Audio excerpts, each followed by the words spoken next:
About it before we got in. Are you ready to go with yours so you can pick him in and I'll just pop out your road? So okay. Yeah, probably just over here, Nick, so we can do some footage of this as well.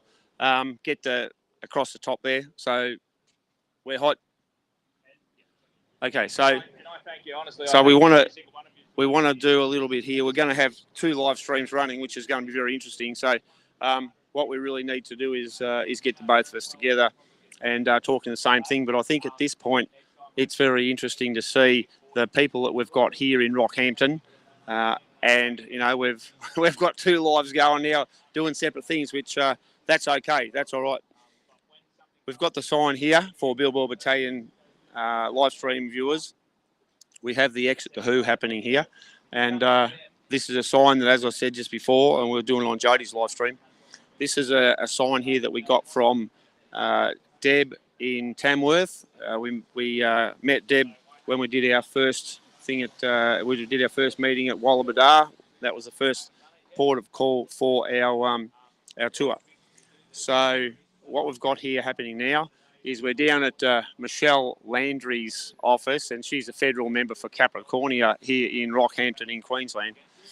And we're presenting a letter to Michelle, as we would hope that is happening all over Australia on National Action Day on Friday, where we can, you know, present letters to the politicians and raise awareness and say that we do not want you to sign up to the World Health Organization Global Pandemic Treaty. And this is what we're doing here. This is why we're here. And this is what our messaging is. After this, we'll also be presenting to Michelle Landry if she's at the beef week in Rockhampton here, because we've been here all week, as people probably know. So we'll go down to the LNP office on site at Beef Week and present whoever's there with whatever information we can and say we do not want the Australian government to sign us up to this horrendous. This is a treaty of international genocide. That is no shortage of what this is. That is exactly what it is. It's a treaty where they get to commit mass murder. It's very, very hopeless that the Australian people are not en masse getting stuck into them over this. And when I say getting stuck into them, I do not mean any kind of a violent anything at all. But we need to exercise our democratic rights and bring the awareness to the Australian people that this here, in conjunction with the digital identification bill, which, as I understand it, is due to go through the federal parliament, the lower house, next week and be voted on. So people need to understand what this is about. People need to get onto their politicians and put pressure on them, because that's what we're doing here today. We really, really need to see our federal politicians, our state politicians, and also our local shire councillors and the bureaucrats who work in the councils, particularly the CEOs, cop a fair bit of pressure. Not physical violence. We do not condone that at all. In fact, what we've seen in the past is that the powers that be, the authorities, they are the ones who are into the physical violence. They are into attacking the people. So, you know, therefore we must do what we must do with the utmost of integrity. And I can tell you right now, the politicians are not happy to have their personal space when they're at work or when they're in the community. They don't like the pressure being put on them. Just asking them the questions and just saying to them, we do not want you to sell us out. We do not want you to bring in treaties that give a foreign army. And that is what the United Nations and the WHO and the WEF are. They are a private military force. They are an invasion force.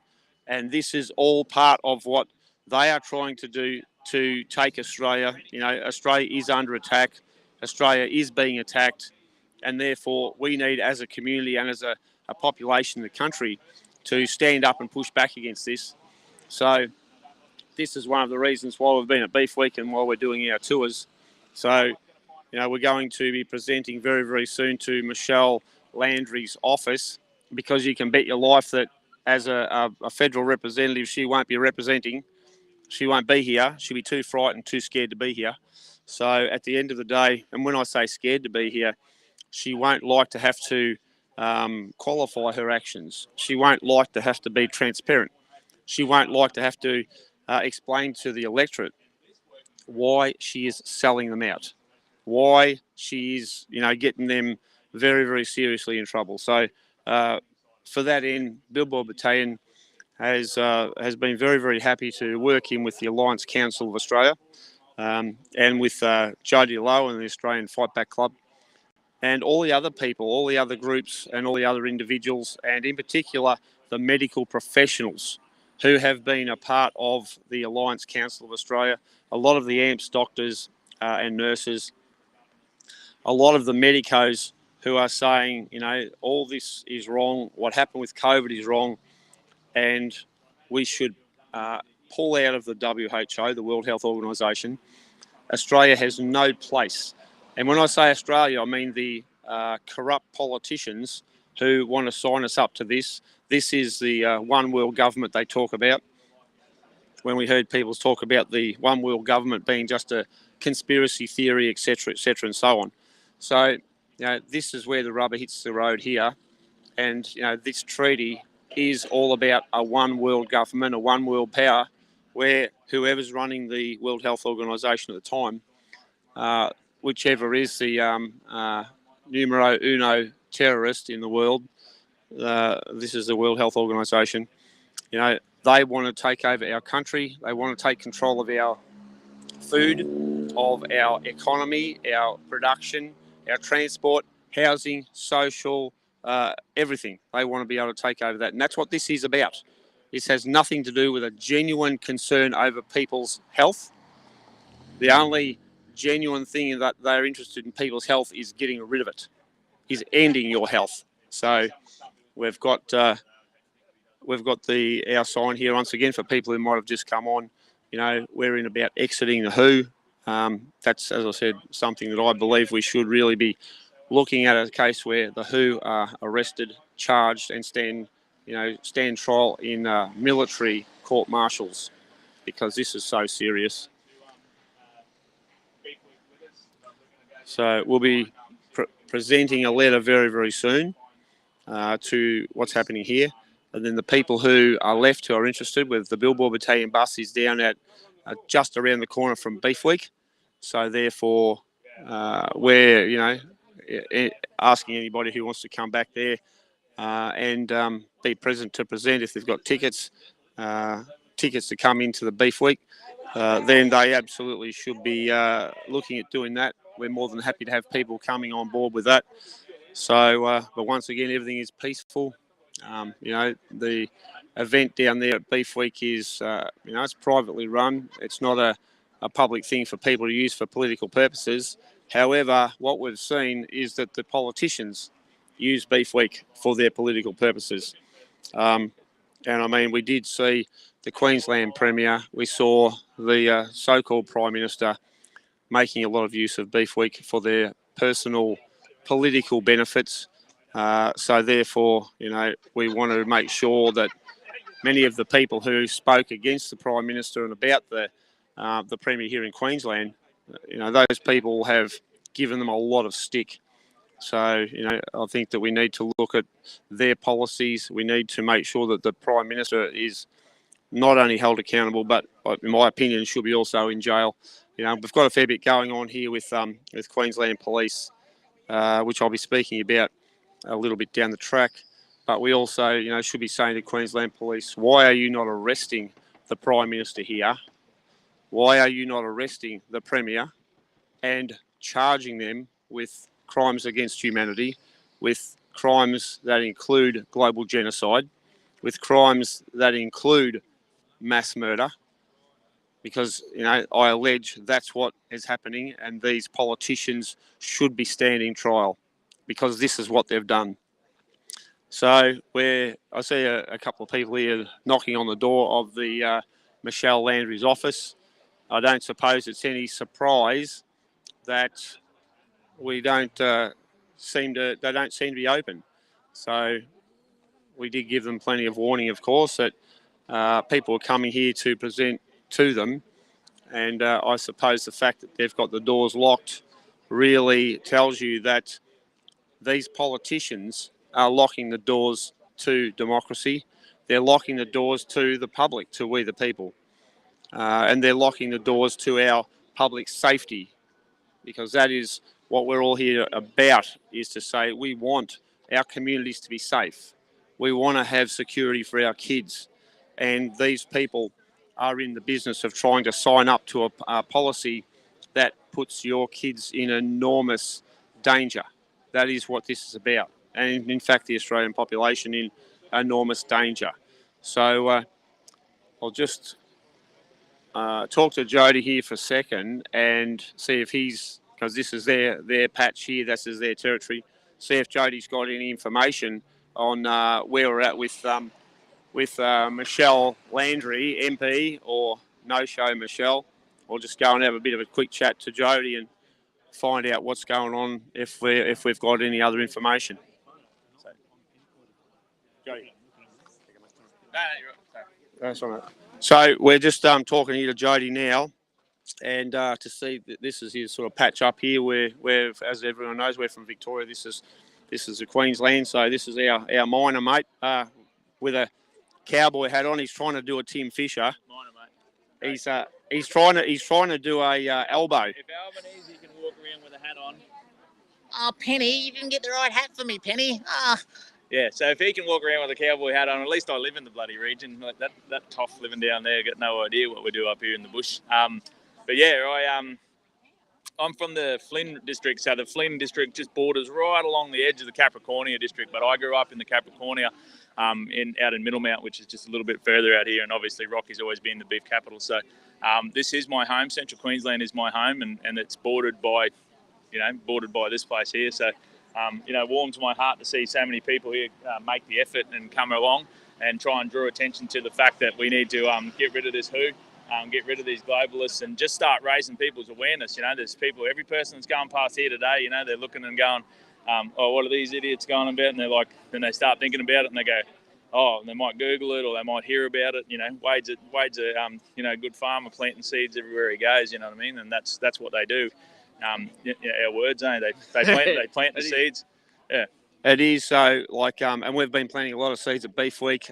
We've been talking to some reasonably influential people, and although they mightn't like what we're saying at the minute, they've got the information in there. And what we've seen from many people over the last couple of years is that you plant the seeds, and they might think that what you're saying isn't correct, but then later on, so many have come back and said, I've been checking out what I've seen, the things that you said were going to happen are happening. Yeah. And now we're at the pointy end of the stick, particularly with the WHO. We've got the pandemic treaty coming up to be signed. Next week, I believe they're having the final vote in the lower house on the digital identification bill. Yep. So we are at the pointy end of the stick now, and more people are going, I see what you're talking about. I get it. I can see this. And now the alarm bells are ringing. Is this sort of what you might be finding out too, Jody, up here in Queensland? Yeah. There's people that have been off me for a long time that have come back to me, and maybe not come back to me and gone, hey, listen, you were totally right, and now I'm fully with you.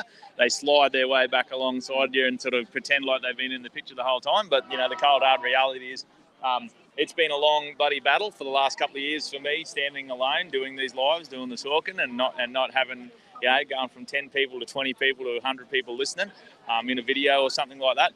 But they've taken, most of the people that know me have taken me off the mental health watch, and they've started to realise that what I was saying was coming true. 17 interest rate rises in a row help. Watching people begging me to not throw my job away, not throw my career away, and are the same people now going, God, I wish I hadn't thrown my medical sovereignty away by getting that jab.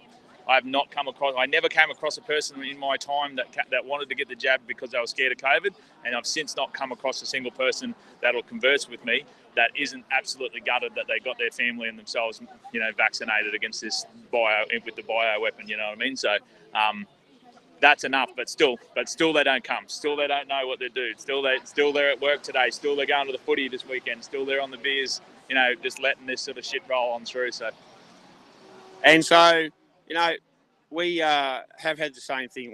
I've been doing this for a long, long time. And at the end of the day, we're getting more and more people come along saying, oh, well, look, I've seen what you said. I've seen it unrolling. But, like our message is we get a lot of people come to our meetings now who have had the shots. Yep. And they say, we weren't sure if we'd even be welcome here, etc. So, we're not here to. It is what it is, and what's been done has been done. It is very dangerous, and people are starting to realise now how dangerous what they've done. And a lot of people have pushed their family members and friends and so on. A lot of bosses have pushed their employees, and now it's interesting. And I'm talking a bit about Queensland Police a minute, and that's for a reason. Yep. So, and we'll really expand on that very soon. But even the coppers up here, yep, right, have now had a ruling in the Supreme Court here in Queensland to say that the mandates that police were forced to take these lethal injections were illegal. Yep. The police force or service or whatever you want to call this lot up here now, the hierarchy had no legal right at all to require our cops to take this lethal injection. And, I speak a lot about this all over the country, a lot to police and big rallies and so on. And I say, well, you need to understand what's happened. And now more and more cops talking to me behind the scenes going, I know somebody who died, like they got the shots and next minute they're dead. Or we know people in my family or friend circle who've got the shots and now they're all stuffed up. They're wrecked, their bodies are wrecked, and they're on the way to a very, very bad end. And even worse for most of them is that they had to not only get the same jab that we were medically forced to do if you had to, that they had to actually go out and hold the public accountable for the same laws that they didn't want to as well. So they've got two crosses to bear when it comes to meeting their maker. Not only did they gave their medical sovereignty away, they used their freedom of choice to take that bioweapon, but they also their job was to go around and scorn people and fine people for not having a mask or not standing distance or being out of the house too long. So it's a funny story that I actually, two years ago in January, a group of us, some of the people that are here, we served the Emerald Police Station, that international order that was floating around saying that they would be the first level that would be holding accountable for people that were died or injured, medically injured by the vaccination if they didn't do their job, which was to protect the people. And they didn't like that at all. And when we left, we gave him the letter, and he wouldn't. The constable, the sergeant, wouldn't put it on the record. And so we left and we went outside and we were having a chat just the same as this. And I went back inside with my own mental health clobber and gave them all a free shirt and a free hat just to say, look, we understand that you're still humans that have to get up every day to do a job that would not be fun on any normal day. And to actually have us come here and say, you're not doing your job, protecting the people, is exactly the same feeling that my workplace at BMA told me that even with the highest safety record on their site in history with my team, they still told me that I would be risking the safety of my people if I didn't do what they said and get the jab. So I understood that.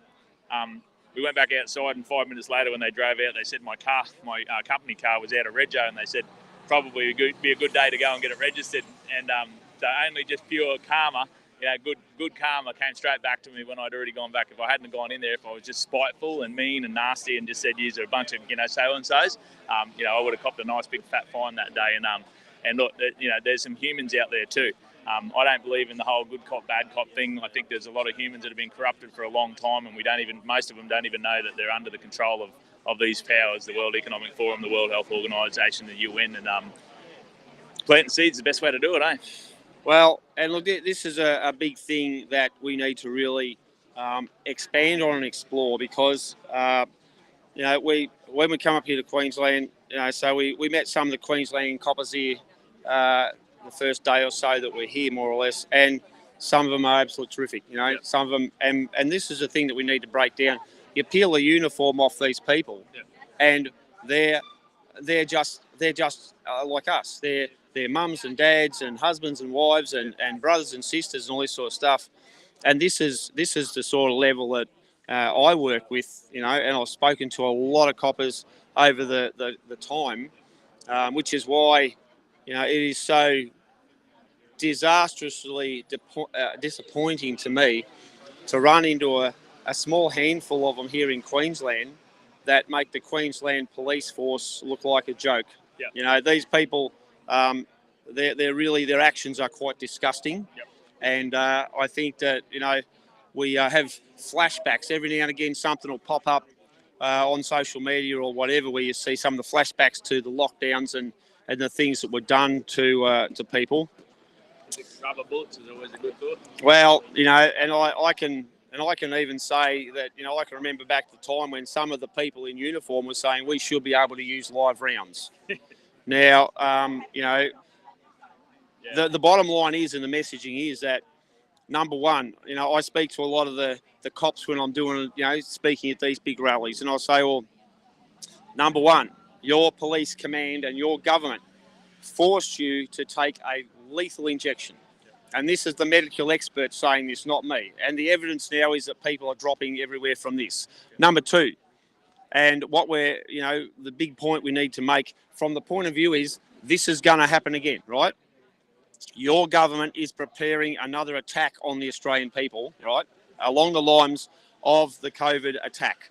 And so the bottom line is, I say to them, you cops need to understand, and I know lots of these coppers personally, and I say to them, you need to understand that you pushing this crap on behalf of the government, who is on behalf of the international terrorist organisation, you are helping to build a system that they are going to use to come after your families. Correct. So, when we've had a very bad experience with just a handful of terrorist thugs, Queensland police up here at Beef Week, I would say to those people, you need to understand that I don't care what you reckon or what you've been told or what you've been ordered to do.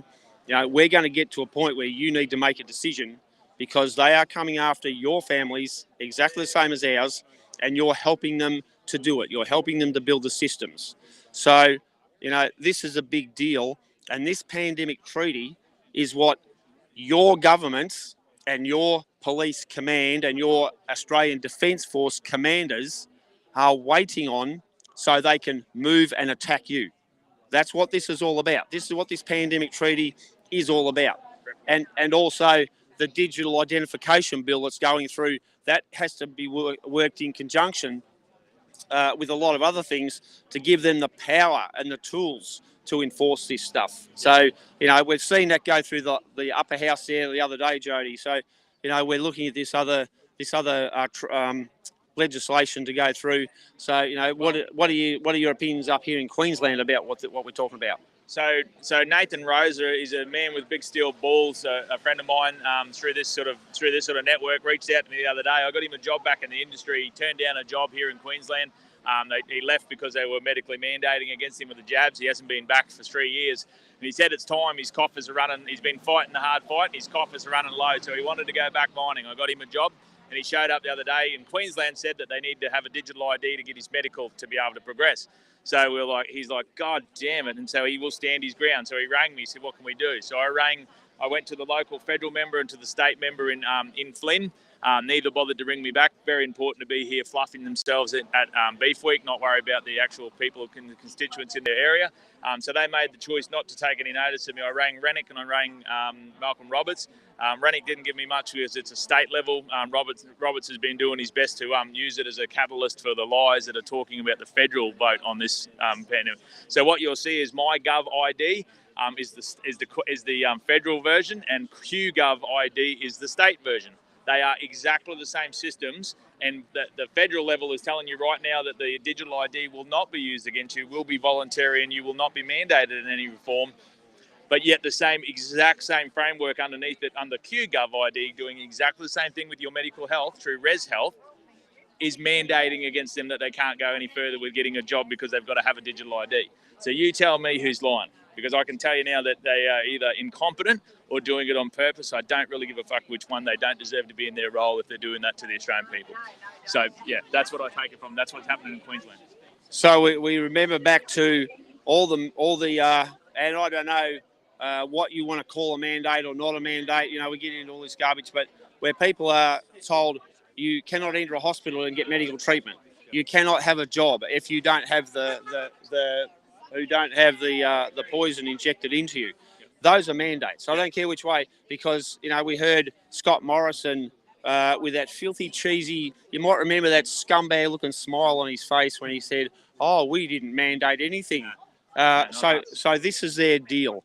They continually do confusion. That's a specific tactic. Yeah. And where they say, you know, there's no mandates, then why are the bosses and why are, I don't know, for example, the mining companies or the transport industry or the food works industry or the construction industry or the manufacturing industry, why are these people saying you can't come onto the site if you haven't had the poison?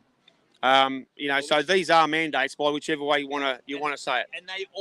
And so what Nathan did was he talked to the company, and the company said that's not our rule. The company's really helpful. He's working for a little company, right? So they're not one of the major players. They're being really helpful, super supportive of him. Haven't said no to his job. They just said, look, we're gonna at some stage we're gonna have to move on, but we're with you and we understand. Keep fighting. But you talk to the company and they're like, well, we didn't mandate it. You talk to Queensland themselves, Queensland government, they're like, it's not us, it's Res Health. You talk to Res Health, they've subcontracted that part out to someone. So you can't actually talk to Res Health directly. You get the hotline that pushes you through to the subcontractor. But the subcontractor says, you'll have to talk to Res Health. And so this is what they all do. They just move you around to the point that if Nathan Rosa doesn't know me and I haven't had the opportunity to have a phone number of a member that gave a shit to answer, Nathan Rosa's got two choices. Like, I'm sure there's been thousands of people since November last year trying to get into the mining industry that have had that choice taken away from them. Have your mining job or don't have your mining job. And they've had nobody to reach out to. You know what I mean? And look, this is what happens. And I mean, I can tell you now, I know a lot of people who got fines back in the COVID attack when the government attacked the Australian people, and they used the police force to help them to do that. There are a huge number of the fines that people got that were dropped. Yep. Because they have no foundation in law. They have no basis. Yep. And what happened was that under instructions from the government, our coppers went and arrested people and they took them to court and they were given bail conditions that the police knew were fraudulent. They knew they were. Yep. But that's a tactic. Abuse the power of the law, knowing full well that they're not acting within the law.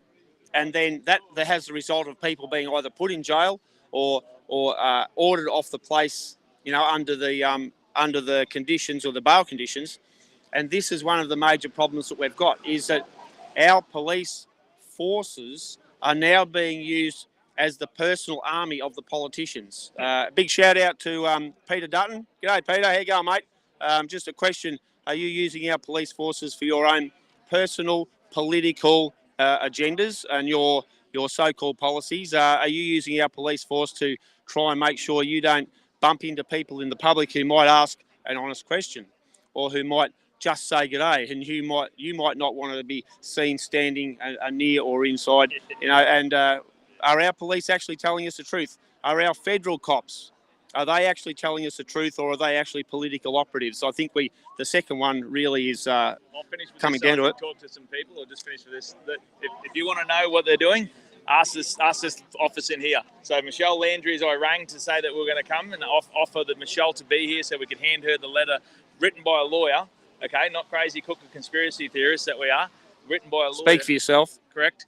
To give to them. Not only did she not make the effort to get back to us or be here for it, but they actually shut the office and said they were out of the office, and if you need anything, give them a phone call.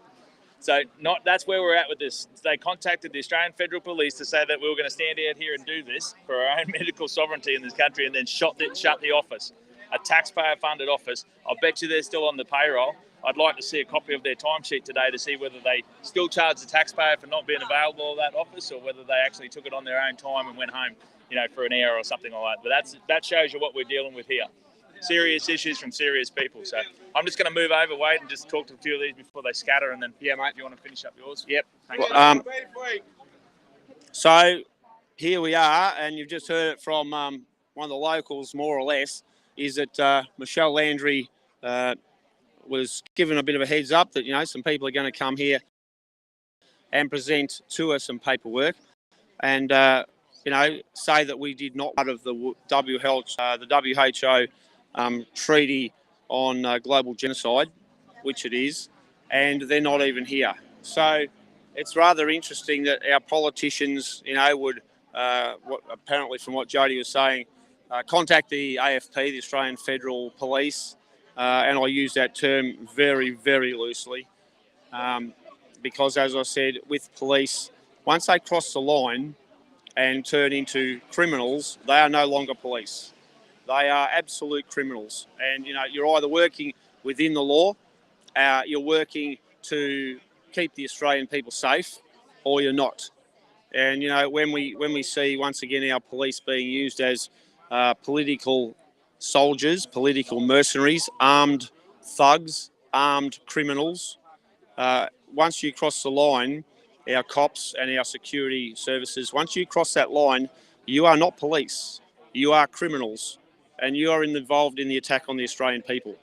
And not only that, your families. And I say to AFP because we got a lot of people who reported back when the protests were on at Canberra a couple of years ago, that, Australian Federal Police used microwave, high-energy weapons against the Australian people, and many of them suffered extreme burns and sickness and bad health outcomes. So, we need to really start talking about this a lot and understand that these politicians here are the ones who should be arrested. They are the ones who should stand trial, and I'll say this again and again and again, because we need to get that message through. So to Queensland Police and AFP, Australian Federal Police, you need to let us know. And Billboard Battalion's main mantra is, where do you stand? We need you to tell us where you stand. Are you standing to protect the safety of the Australian people? Clearly not.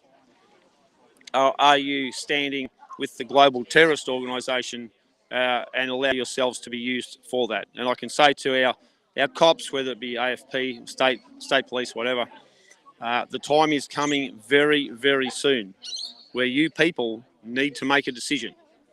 Whether you follow orders that attack the people and your families, or whether you say, hell no, we are not going to operate as international terrorist substitutes, stand-in operatives, employees, I don't know what you call it.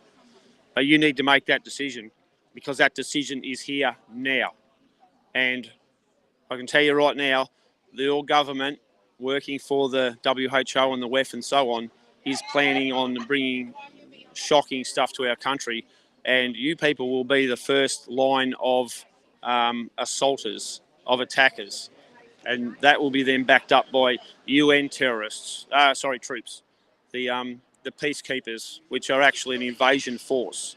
So we live in very, very interesting times. We live in very dangerous times. So we might finish it up here now. We've probably been going for half an hour or so, or what have you, I'd imagine. A very, very big thank you to Jodie Lowe, the Australian Fight Back Club, and a very, very big thank you to a lot of the people who are here. I might just quickly do a run and just see if there's anybody here who might like to say a couple of quick words while we've got an opportunity, and we'll go and ask a couple of questions or give people a chance just to say good day from up here in Queensland in Rockhampton, and just see what people may want to say. We'll do a bit of that, Nick. So, we'll go over here first, eh? Excuse us, ladies. Just wondering if anybody might want to make a quick comment for our live. If you don't, that's okay. That's fine. I don't have too much to say myself, but yeah. Do you mind just saying that? So we've got people here who are in Billboard Battalion shirts. So obviously these people are terrific Australians. Absolutely. And so this is what we're starting to see pop up everywhere. Is people have got Billboard Battalion shirts and hats and so on, at least waving the flag and turning up and being on site. So these are the people who Australia is looking for. These are the people who are here on site. The others aren't. And, we get a lot of people who say, oh, look, I agree with what you're saying, but, keep up the good work. Oh, but I've got too much to do. I've got a mortgage to pay and, I've got a job to do and I've got whatever. At the end of the day, we all get that. And many of us have got all that as well. We've got to do that stuff too. But we're on the ground here because, like I continually say, in the very, very near future, if people look up the World Economic Forum and so on, they'll understand that the efforts they're putting into to go and pay their mortgages, they're not going to have a house. They're not going to have a life. They're not going to have a job. They're not going to be able to get food. So, you know, people need to get in this fight right now, and they need to get amongst it and stop coming up with excuses, because I've got a million excuses I could use too. These ladies here have got a million excuses they could use as well. Nick, the rest of our crew. But we are here on site, on the ground, doing this.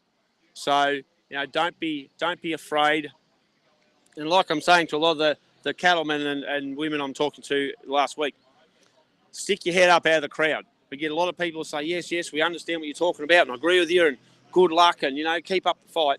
Well, this is very much a you situation. And this is all the people across Australia.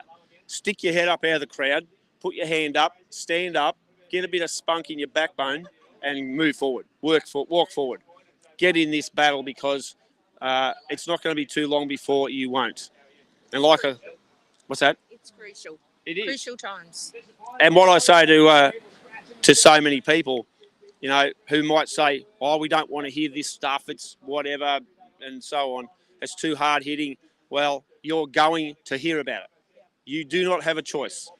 So at the end of the day, what we need is to say, let's hear about it now when we can deal with it, instead of you being forced to hear about it later when you have no options left. Knowledge is power, exactly right. So therefore, you know, we need to use that knowledge.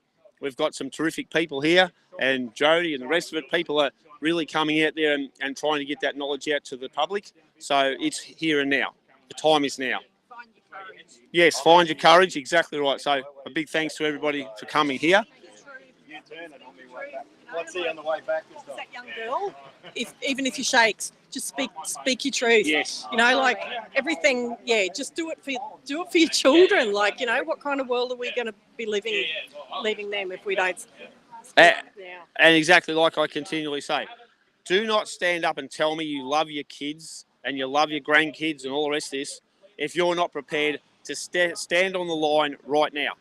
Because if you don't stand on the line right now, you don't love your kids. Sorry, but we're going to slap you right in the face with that.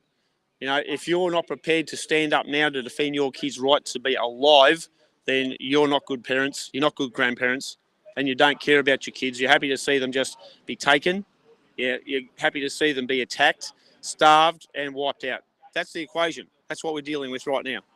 Absolutely. Their future does not look great What's at the moment. Absolutely. Their future does not look great at the moment. No. Their future looks very, very bad, seriously bad. And, you know, we see people right now saying, for example, young kids having heart attacks. Oh, that's normal now. You know, no, hell no, it is not. But for people who are so pathetic to just make excuses as to why their kids are dying after getting these jabs, mate, you don't deserve to be parents. You need to stand up and have a crack, and you need to do it now. So once again, Sorry, I was just talking to someone before, and she was saying, isn't it weird that all the schools now are getting defibrillators? Like, why? Like, you know, nothing to see here. Like, wake up, people. Like, we need to protect our children. a perfect example of exactly what we're talking about. You know, and we hear, sadly, a lot of people saying, look, we're taking our kids out of the school system, we're going to homeschool, which that's great. I'm all behind that. But why is that happening? You know, we need to take back our school system, because these whack jobs who are running the schools now, they're crazy. You hear some of these nutters, and you know, what was Jody talking about before? You know, the batshit crazy conspiracy theorists. Well, these are the batshit crazy conspiracy whack jobs who are bringing this to your kids. They are attacking your kids or our kids or whoever's kids. The school system now is a cesspit of child groomers and people who are destroying your kids and turning them into nutcases. So, you know, we want to talk about youth suicide. Well, let's have a look at the school system and the teachers and the policy makers in the education department. Let's have a look at that. You know, I can remember when they were talking about, you know, you can see magazines with, you know, women who are skimpily clad and they've got to be, you know, skinny and good looking and all that sort of thing. And that's what's creating trouble in the girls, you know, the young girls. No, it isn't. It's your school teachers. They are the ones who are creating the problems with your kids. They are the ones that are creating the suicides within your kids because they're turning your kids into nutters. They're confusing them. They are distressing them. They're telling them how we're all going to die from climate change, which is absolute lies, total crap. And, you know, we've just got to get a hold of this and take our schools back as well as everything else. So thanks very much for being here today. And you're absolutely welcome. You're absolutely welcome. Parents to become engaged. It's time for parents to become engaged in their children's lives. What they're learning at school, what they're watching on the TV, heaven knows what they're looking at on screens, because once you take that time and have a look, which I have actually recently been doing with my grandchildren living close to me, it's insane, the propaganda that is just, these children are just absorbing. Absolutely. Absolutely. And Everywhere. And one thing that I can say is one thing that's really concerning is the amount of parents who are so irresponsible and so ridiculous that they say, "Oh, I think it's okay for our kids to go to a drag queen, thing at school or at the local library."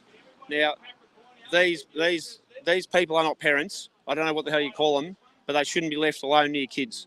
Simple as that. You know, you've got people who have been destroyed by the economy, by the government policies, and now living in a car somewhere, you know, and you might get parents who are trying to support their kids living in a car, and the authorities are coming and taking the kids off these parents because they're saying that, you know, they're not looking after them. And you've got these clowns that are down at Beef Week eating like massive, you know, expensive, lapping it up, and we're paying for it. And there's people living in cars, like tents. Yes. Mockery. Yeah. Absolute Yeah. mockery. And they're not even here. Like, they're supposed to be working for us, and the office is closed. Where are they? They're not working for us. So I can just say that, you know, the people we have got living in cars, this has been created by government policy and by social structuring. So, you know, as I said, to get back to the main point, what you're saying is correct. But, you know, we've got parents who are so irresponsible and ridiculous that they think it's okay for drag queens to be doing virtual strip shows in front of their 5-year-old kids or 10-year-old kids. You know, those people, they're a very, very pathetic excuse for parents. They shouldn't, I'm not going to say they shouldn't be allowed to have kids, because that goes to where they're actually trying to get this. But the bottom line is they need a big shot in the arm, quite a few mils of common sense and decency to be injected into them, and get back to the business of working out what the hell they're supposed to do. They're supposed to protect their kids, not support their kids being attacked, and not support their kids being injected with lethal injections. So, all right, well, thanks very much for talking to us, and we'll see you around again. So, all right, thank you.